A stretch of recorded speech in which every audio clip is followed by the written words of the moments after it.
School service কমিশনের নিয়োগ প্রক্রিয়া নিয়ে উঠেছে একাধিক প্রশ্ন।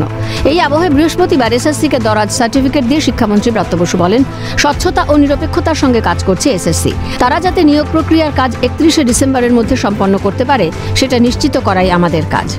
যোগ্য চাকরি প্রার্থীরা যাতে কোনোভাবে ক্ষতিগ্রস্ত না হন সেদিকে সুপ্রিম কোর্ট নজর রেখেছে, যে যোগ্য চাকরি প্রার্থীরা যাতে আবার তাদের একটা দ্বিতীয় যাকে বলে লাইফ লাইন সুপ্রিম কোর্টই দিতে চাইছেন, এবং তারা এখানে খেয়াল রাখছেন যে এদের যাতে কোনো অসুবিধা না হয়।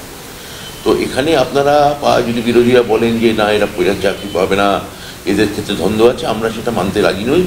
আমরা অত্যন্ত স্বচ্ছতার সঙ্গে এসএসসি পরীক্ষা নিয়েছে এবং আমাদের কাজ হচ্ছে এসএসসি যাতে নির্বিঘ্নে 31শে ডিসেম্বরের মধ্যে পরীক্ষা এই যে প্রসেস, নিয়োগের প্রসেস যাতে সম্পূর্ণ করতে পারে এবং সম্পন্ন করতে পারে সেটাকে নিশ্চিতীকরণ করা। সেই সঙ্গে তার দাবি, নির্দিষ্ট সময়ের মধ্যে যদি নিয়োগ প্রক্রিয়া সম্পন্ন না করা যায় তাহলে আইনি প্রক্রিয়া মেনে এগোবে এসএসসি। এরপরের প্রক্রিয়া যদি শেষ করা না যায়, 50 লাখ যাচাইকরণ ইত্যাদি ইত্যাদি যা আছে, তখন এসএসসি কি করবে সেটা এসএসসি নিশ্চয়ই আইনি পরামর্শ করে আমাদের থেকে মত চাইবে। অন্যদিকে আদালতের নির্দেশ মেনে দাগিদের একটি তালিকা প্রকাশ করা হয়েছিল। এ প্রসঙ্গে শিক্ষামন্ত্রীর দাবি, এই নিয়োগ প্রক্রিয়া স্বচ্ছতার সঙ্গেই শেষ করার বিষয়ে আমরা শুধু আশাবাদী নই, বদ্ধপরিকর। দাগিদের ইতিমধ্যে একটা লিস্ট বার করেছে এসএসসি মাননীয় সুপ্রিম কোর্টের কথায়, এবং আমার কাছে যতদূর খবর আমাদের আইনজীবী কল্যাণ বন্দ্যোপাধ্যায়ের পরামর্শ মোতাবেক আজকে পূর্ণাঙ্গ লিস্ট এসএসসি এক্ষুনি বার করে দেবে।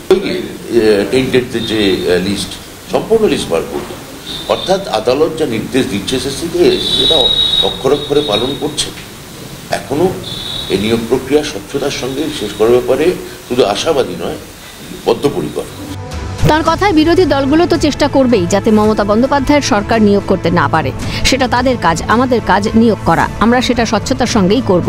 আমি মনে করি না যে বিচারক ভেদে, কোর্ট ভেদে আইন বা বিচার বদলায়।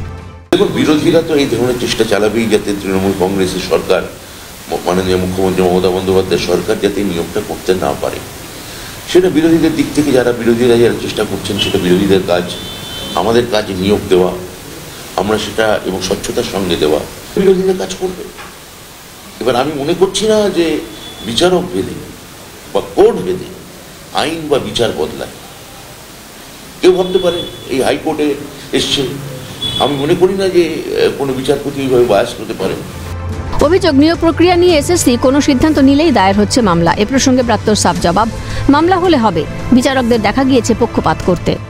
মামলা হলে মামলা হবে, যদি সেটা বিচারপতি গ্রহণ করেন সেই মামলা সওয়াল জবাব হবে। এখন আমি মনে করি না যে মানে বিচারক ভেদে বা কোর্ট ভেদে আইন পাল্টায়, যদি না কোনো বিচারকের নির্দিষ্ট রাজনৈতিক পক্ষপাত এবং অভিসন্ধি থাকে। রাজ্যে এই ধরনের রাজনৈতিক পক্ষপাত বা বায়াস বা অভিসন্ধি বা রাজনৈতিক কোনো উদ্দেশ্য আমরা কারো ক্ষেত্রে দেখেছি, এটা পরবর্তী ক্ষেত্রে প্রমাণিত হয়েছে। আপনারা যেটা বলছেন যে সব বিচারপতির ক্ষেত্রে প্রযোজ্য, আমার এটা একেবারেই মনে হয় না। ফলে কে কোথায় মামলা হচ্ছে বা না, মামলা হলে হবে। এসএসসির যারা প্যানেলিস্ট লয়ার আছেন তারা লড়বেন, আদালতের প্রশ্ন। অর্থাৎ এসএসসি যে স্বচ্ছতার সঙ্গেই নিয়োগ প্রক্রিয়ার কাজ করে চলেছে সে কথাই ফুটে উঠেছে শিক্ষামন্ত্রীর বক্তব্যে। গোটা বিষয়টি নিয়ে ফের বঙ্গ রাজনীতিতে শুরু হয়েছে রাজনৈতিক তরজা। সিপিআইএম নেতা তথা আইনজীবী বিকাশ রঞ্জন ভট্টাচার্যের দাবি, নিজেদের অযোগ্যতা ঢাকতেই এরা বিচারকদের বিরুদ্ধে উষ্মা প্রকাশ করছেন।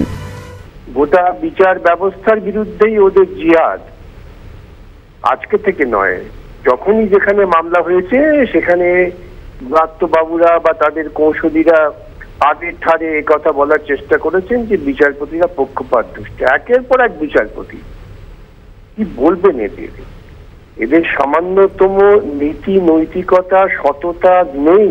তাই এরা যখন নিজেদের যোগ্যতা প্রমাণ করতে পারছেন না প্রশাসক হিসেবে, বারবারে তাদের অযোগ্যতা সামনে আসছে, তখন তারা শেষ পর্যন্ত বিচারকদের বিরুদ্ধেও উষ্মা প্রকাশ করছেন। একই সুর কংগ্রেস মুখপাত্র সৌম্য আইচরায়ের গলায়। তার দাবি, দুর্নীতির বিষয়টি ধামাচাপা দিতেই এসএসসির পাশে দাঁড়িয়েছে রাজ্য সরকার। এসএসসির পাশে না দাঁড়ালে, এসএসসির থেকে যদি কোথাও আবার কথাবার্তা বেরিয়ে পড়ে এই টাকার ভাগ কোথায় কোথায় গেছে, তাহলে মাননীয় ব্রাত্যবাবুরা বিব্রত হবেন। একটা কথা আছে বাংলায় যে এক কান কাটা থাকলে চুল দিয়ে রাখে, আরেক কান কাটা থাকলে সদর দরজা দিয়ে দেয়। চুরি লুট করে একটা প্রজন্মের শিক্ষার প্রাঙ্গণটাকে শেষ করে দিল প্রাতিষ্ঠানিক দুর্নীতি করে। যে দল, সেই দলের হয়ে উনি ওকালতি করছেন এবং আদালতকেও তার বিচার ব্যবস্থা পছন্দ নাই হতে পারে। যদিও বিরোধীদের এই দাবিকে মানতে নারাজ রাজ্যের শাসক শিবির।